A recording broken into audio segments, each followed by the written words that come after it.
नमस्कार। बलदेव राम साइकाचार्य Hindi government college Merta city B part first paper Hindi literature second. कल अपन ने अध्ययन किया था हिंदी साहित्य के इतिहास ग्रंथ है और उन ग्रंथों की रचना करने वाले और उन ग्रंथों में उन्होंने क्या लिखा उनके बारे में अध्ययन किया था।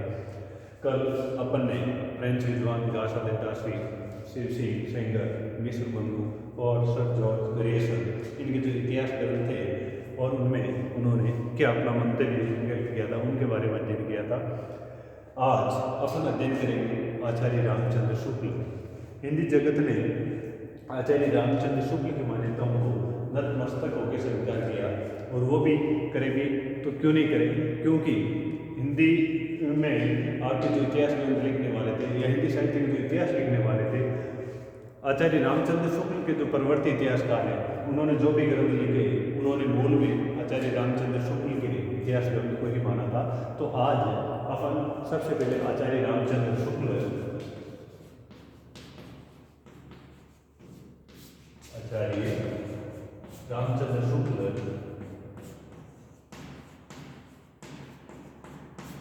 इनकी मान्यताओं और इनका जो ग्रंथ था हिंदी साहित्य का इतिहास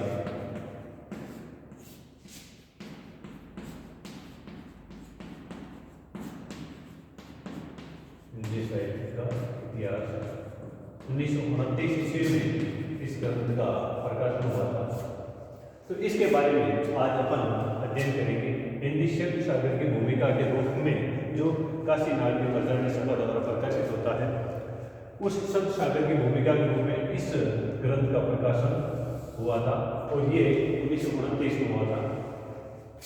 आचार्य रामचंद्र शुक्ल ने एक अपना दृष्टिकोण रखा था। वो दृष्टिकोण क्या था? उन्होंने एक व्यापक और निश्चित और सुस्पष्ट दृष्टिकोण उनका ये था कि प्रत्येक देश का साहित्य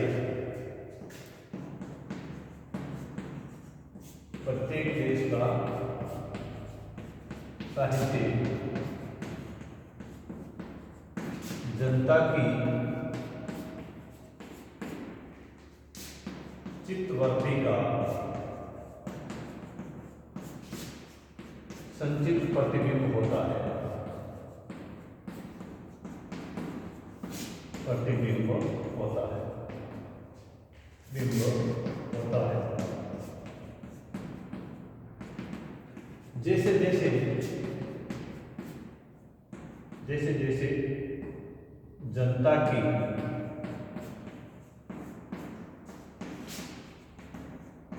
चित्तवृत्ति में परिवर्तन होता जाता है वैसे ही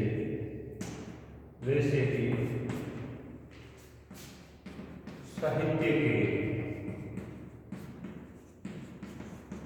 स्वरूप में भी परिवर्तन होता जाता है। प्रारंभ से अंत तक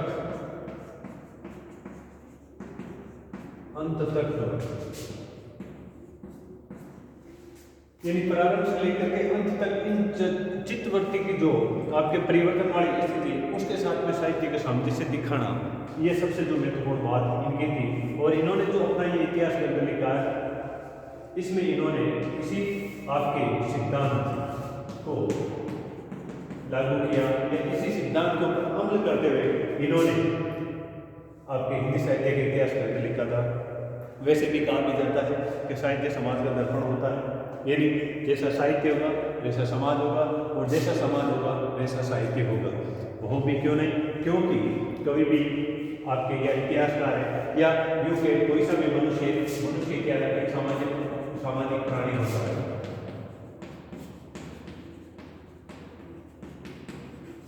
मनुष्य तो एक सामाजिक प्राणी, तो बिना समाज में वो रह नहीं सकता। तो समाज की जो मान्यताएं हैं, जो परंपराएं हैं, जो रूढ़ियां हैं, उन सब से वो आपके निश्चित रूप से प्रभावित होता है, तो उसका प्रभाव उसके ऊपर पड़ेगा। तो ये जो इन्होंने सिद्धांत स्थापित किया, इसी सिद्धांत को आधार बना करके इन्होंने हिंदी साहित्य का इतिहास लिखा था।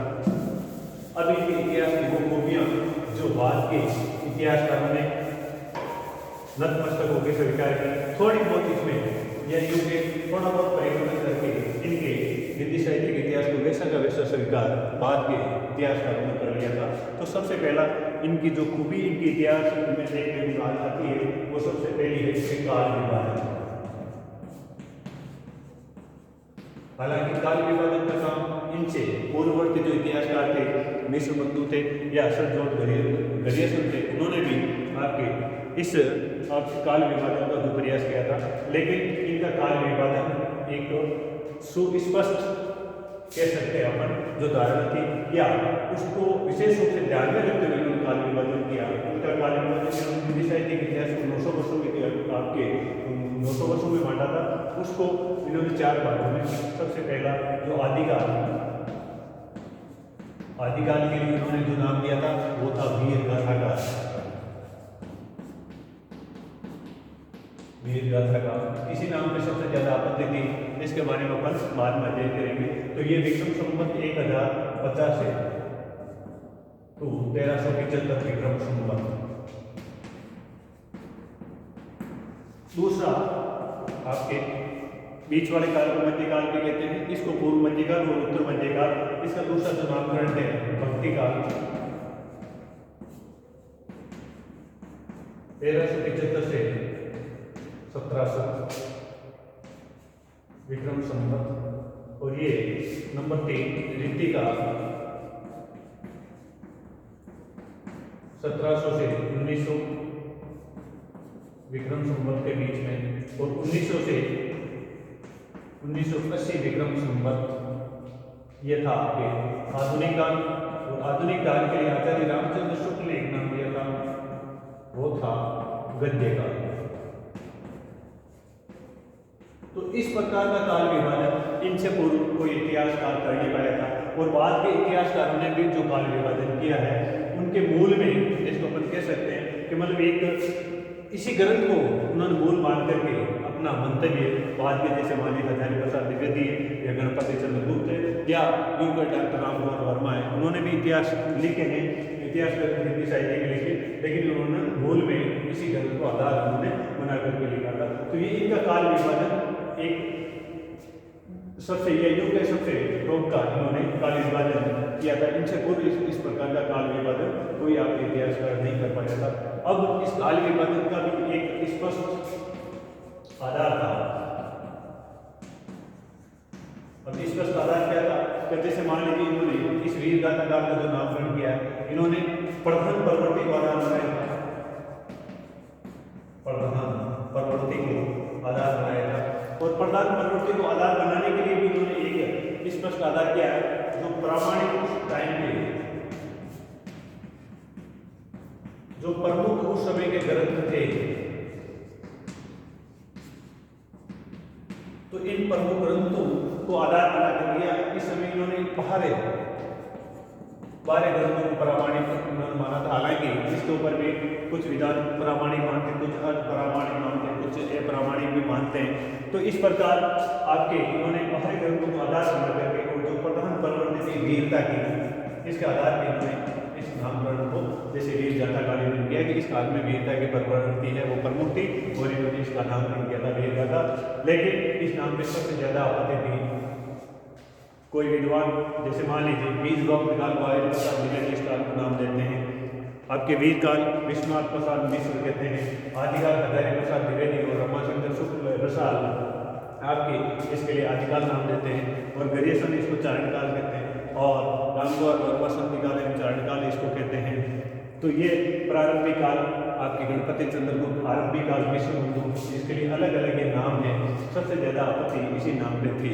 अब इस नाम में जो वीर गाथा काल दिया इसके ऊपर एक तो आपत्ति ये थी आचार्य प्रसाद द्विवेदी यदि आचार्य रामचंद्र शुक्ल के बाद में यदि कोई बड़े इतिहासकार हुए तो आचार्य प्रसाद द्विवेदी, और उन्होंने ये बताया था कि उन्होंने जो पहले प्रामाणिक ग्रंथ माने हैं उनके प्रामाणिकता के ऊपर भी प्रश्न चिन्ह लगा दिया, इसलिए ये नाम तो उचित नहीं हो सकता वीर गाथा काल, और वो इसको नाम देते हैं आदिकाल।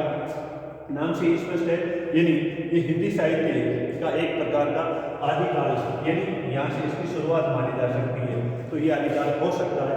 और दूसरी आगे की हिंदी साहित्य के जो ग्रंथ हैं उनमें जो प्रवृत्तियाँ थी उनके मूल भी यानी या उन प्रवृत्तियों की आदिम अवस्था इसी में देखी जाती है, तो इसीलिए इसके लिए उन्होंने एक नाम दिया था आदिकाल। अब दूसरा इस आपके काल के बाद इन्होंने जो भक्ति काल नाम दिया है, अब भक्ति काल के लिए इनका देखिए इस प्रकार का वर्गीकरण था जो एक प्रकार से स्वीकार करने योग्य या हिंदी साहित्य के जितने भी विजेता है वो आसानी से इसको स्वीकार करते हैं। भक्ति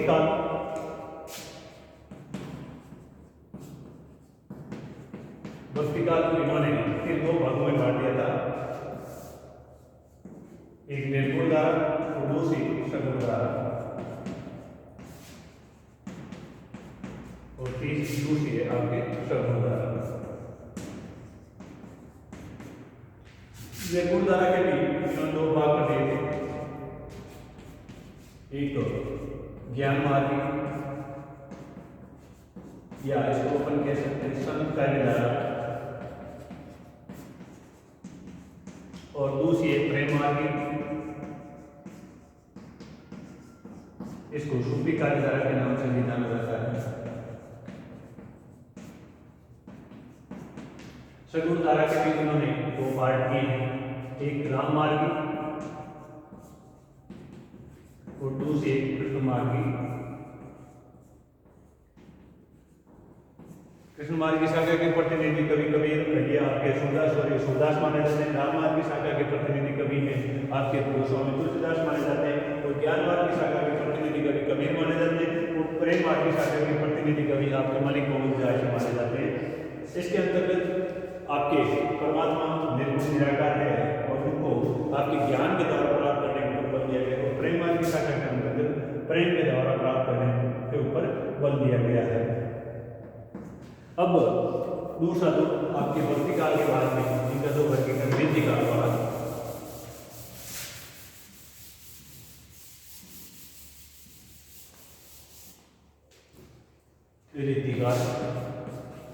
रीतिकाल के भी इन्होंने तीन पार्ट किए थे, रीतिबद्ध,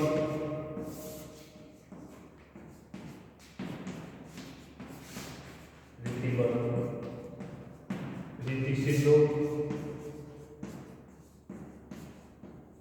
और रीति मुक्त। इस प्रकार का विभाजन इनसे पहले के साहित्यकार या इतिहासकार नहीं कर पाए थे। और दूसरा इस समय के जो आपके रीतिकाल के जो कवि थे वो आचार्य की श्रेणी में, यानी आचार्य के ऊपर भी इन्होंने बहुत सूक्ष्मता से विवेचन किया, और जो इस श्रेणी में आते हैं या कुछ आचार्यों के ऊपर ये कह सकते हैं कि उन्होंने प्रश्न चिन्ह लगा दिया कि मतलब आचार्य को जिस सूक्ष्म विवेचन शक्ति और पर्यावरण शक्ति की आवश्यकता होती है उसका निधान अभाव इनमें पाया जाता है, इसलिए सारे के सारे आचार्य श्रेणी में भी नहीं आते। तो इस प्रकार का वर्णन इनसे पहले के आगे इतिहास का या हिंदी साहित्य के इतिहास लिखने वाले वो नहीं कर पाए थे, तो ये नाम भी इनका उचित बन पड़ता है। और दूसरा इन्होंने जो चौथा आधुनिक काल है, आधुनिक काल के लिए इन्होंने नाम सुझाया था वो था गद्य काल, यानी इस काल में गद्य की प्रवृत्ति प्रमुख हो चुकी थी, इसलिए आपके इसका इन्होंने नामकरण किया था गद्य काल। अब दूसरी इनकी विशेष रूप से एक जो कह सकते हैं अपन कि आलोचक के रूप में, आलोचक के रूप में इन्होंने जो इतिहास ग्रंथ लिखा है, इतिहासकार के रूप में इनकी इस ग्रंथ में कोई दिक्कत नहीं, लेकिन आलोचक का रूप कहीं कहीं इनका फर्क बन पड़ता है, तो उस समय थोड़ी दिक्कत आती है। दिक्कत ये आती है कि इन्होंने जैसे मान लीजिए कबीर के प्रति ये न्याय नहीं कर पाए थे, और इनका गोस्वामी तुलसीदास के प्रति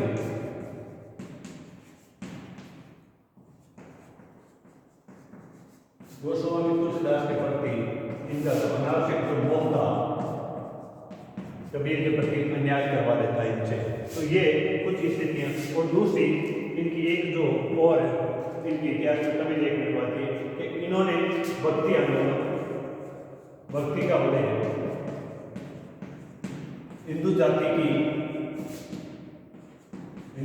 की निराशा के रूप में माना था, तो ये भी उचित नहीं जान पड़ता है। आचार्य हजारी प्रसाद द्विवेदी कहते हैं कि मतलब हिंदू जाति है सदा से ही आशावादी रही है, और उनके हृदय में कभी निराशा का कुछ हो ही नहीं सकता, और इस्लाम का जो बलात् प्रयोग, इस्लाम के बलात् रूप से भक्ति के होते, तो इस चीज को नहीं मानते हैं। कौन? आचार्य हजारी प्रसाद द्विवेदी। इसलिए इसका भी उन्होंने खंडन किया। जहाँ आचार्य रामचंद्र शुक्ल कहते हैं कि इस्लाम के बलात् प्रयोग या रूप से आपके भक्ति को उपयोग हुआ, तो वो इस चीज को भी सीधे से खारिज कर देते हैं। दूसरा जो संत मार्ग की शाखा है,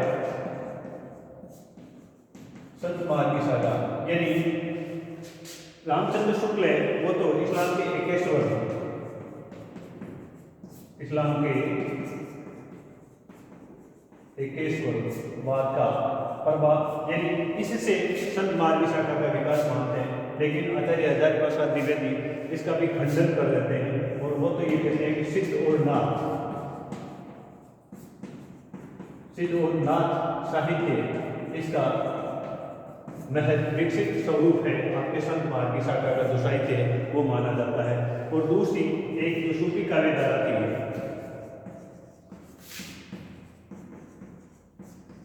सूफी काव्यधारा का जो कथन है,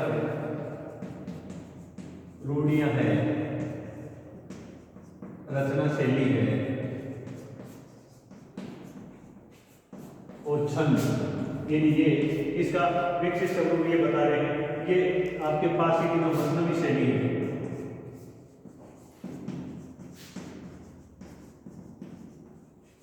यानी इसका प्रभाव सूफी काव्यधारा के ऊपर आचार्य रामचंद्र शुक्ल मानते हैं। लेकिन आचार्य हजारी प्रसाद द्विवेदी इस बात का भी खंडन करते हैं, और वो सीधा सीधा इसका खंडन करते हुए कहते हैं कि इस प्रकार का साहित्य आपके अपभ्रंश संस्कृत और प्राकृत में भी देखने को मिलता है।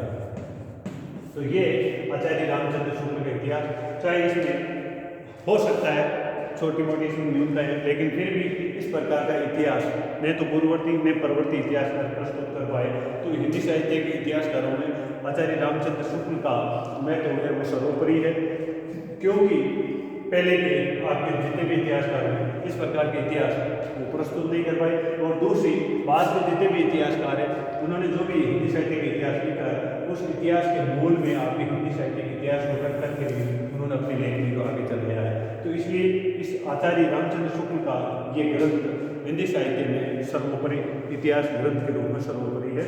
अब अपन इसके बाद एक और आज देखते हैं आचार्य हजारी प्रसाद द्विवेदी, उससे पहले सोने को देखते हैं डॉक्टर राम कुमार वर्मा।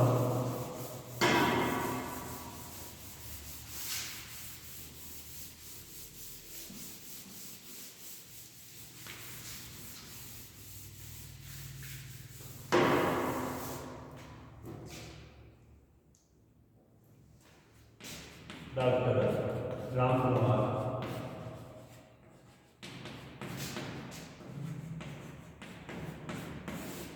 डॉक्टर रामकुमार वर्मा, अब इनका इतिहास यदि अपन देखते हैं तो ये देखने बाद इन्होंने हिंदी साहित्य का आलोचनात्मक इतिहास लिखा है, और वो आपके इन्होंने हिंदी साहित्य का जो इतिहास था उसको दो भागों में प्रकाशित करने की इनकी योजना थी। तो प्रथम भाग का प्रकाशन तो इन्होंने 1939 में कर दिया, और उसमें 693 से 1693 ईस्वी तक का जो साहित्य है उसको इन्होंने उसमें लिया है। और अब इनके इतिहास को यदि देखा जाए, इन्होंने जो आलोचना का इतिहास लिखा है उसके मूल में आचार्य रामचंद्र शुक्ल का इतिहास का जो हिंदी साहित्य का इतिहास इन्होंने लिखा था उसमें थोड़ा बहुत मतांतर देखने को मिलता है। वो ये है कि जिस काल को आपके आचार्य रामचंद्र शुक्ल वीरगाथा काल कहते हैं, उस नाम को ये संधिकाल और चारण काल नाम देते हैं, संधिकाल एवं चारण काल।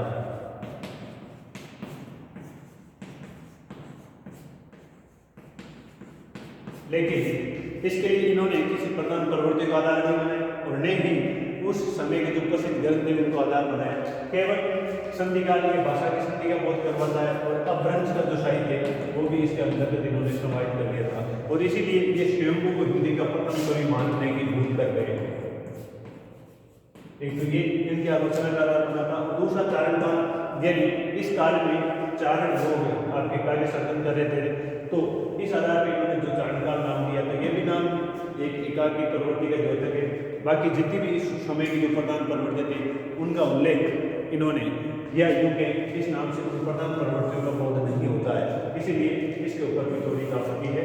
बाकी इस नामकुमार वर्मा के बाद में भी आचार्य हजारी प्रसाद द्विवेदी और गणपति चंद्र गुप्त है, इन्होंने भी इतिहास ग्रंथ लिखे हैं। उनके ऊपर अपन अगले अध्याय में चर्चा करेंगे। धन्यवाद।